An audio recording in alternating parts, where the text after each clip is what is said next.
What's up, guys? Welcome back to another video on Pure Panorama. You can probably tell right from the start that it's already getting dark out here. It's a little after 8 and I am just getting home from messing around a little bit after work. Wanted to try and get some different content for you guys today, but unfortunately I was unsuccessful, so we will work on that another day this week and try to spice up the videos just a little bit for you. But right now, let's talk about the 24 Valve's tail lights that we tinted in yesterday's video and kind of go over those a little bit more up close, let you guys see them a little bit better and just show you how they came out as best as we can anyways for it being dark. But this won't be the last time that you'll see them anyways, so we'll show them to you right now as is, and then we'll get some other shots and you'll see them again when we have more daylight and sun shining. Look at how nice that glossy shine is on those tail lights, guys. They literally, I'm telling you, look like they were done like that from the factory. In my mind, it is the perfect amount of tint that is on them.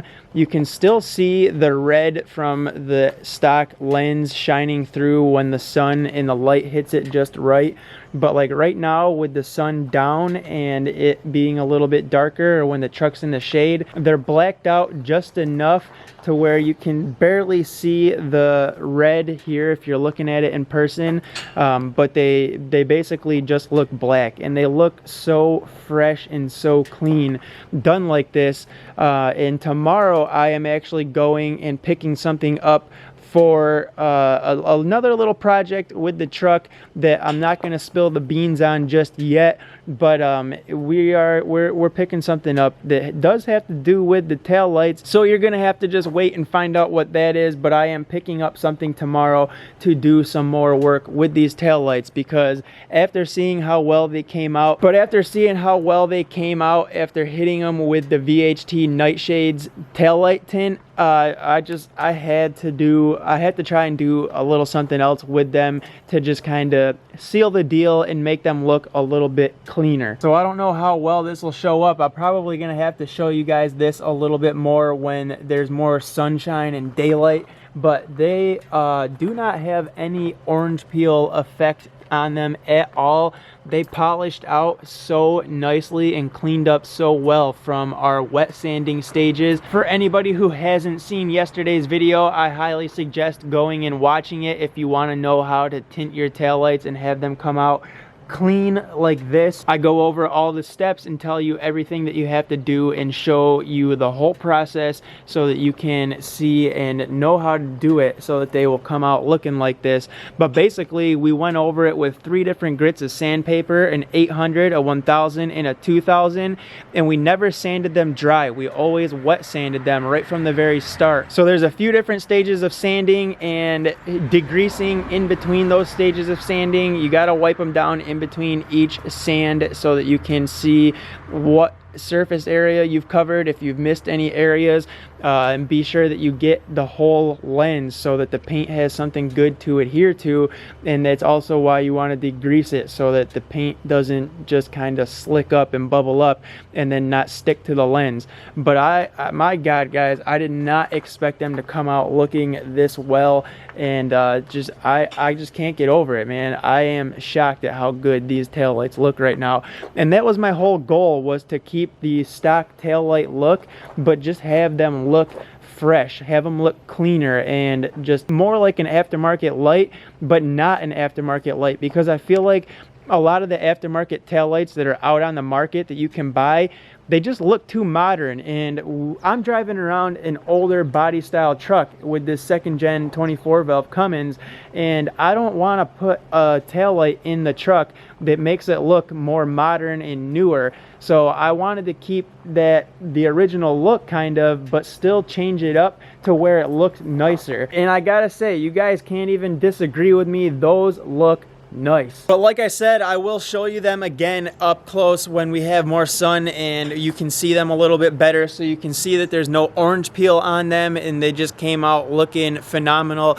to get them looking like that at the end after you finish hitting them with clear coat, which I did use a UV resistant clear coat on them, so hopefully the sun won't fade that and it'll hold up pretty well. And it says it's not gonna crack, chip, or anything like that. It won't tarnish. I hit it with about 10 coats of that UV resistant clear coat and then just went straight back into wet sanding with the 800, 1000, and 2000 grit sandpaper, and then straight into a rubbing compound with the Meguiar's power cone on my drill. So hit it with that rubbing compound and then the Meguiar's plastics, which will get the finer scratches out. I mentioned it all in yesterday's video, so I don't want to repeat myself too much in this video, but those are the final touches that are very important to get them looking like this after you spray them with the tint and the clear. You absolutely have to wet sand them again and then hit them with a rubbing compound and buff them with some type of a polish.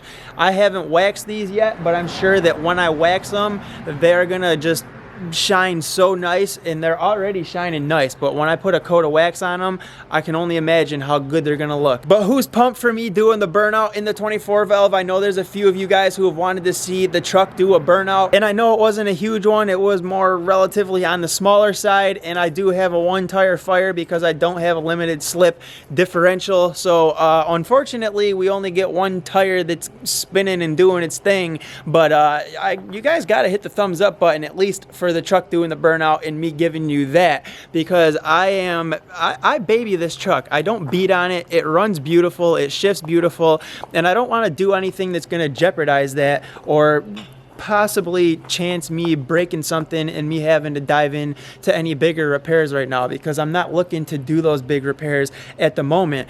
But I had to see what she could do, what the old girl is made of, how easy it was to break the tire loose. I had to say tire because I can't break tires loose yet, but we may mess around with the truck a little bit and get her set up to where she'll spin both of them, because I can't just have one tire getting worn uneven. And I'm sure now that I've done that one burnout, I'm going to want to be doing a little bit more and just really kind of messing around with the truck a little bit from time to time. So we may have to switch some stuff up on it so that we get 2 tires firing instead of 1. But another big reason that I don't like doing burnouts and stuff is because it cakes the truck with rubber, man. And if you let that stuff dry, I waited 5 minutes just to drive from the spot that I did the burnout back to my boss's house to drop his kid off at home.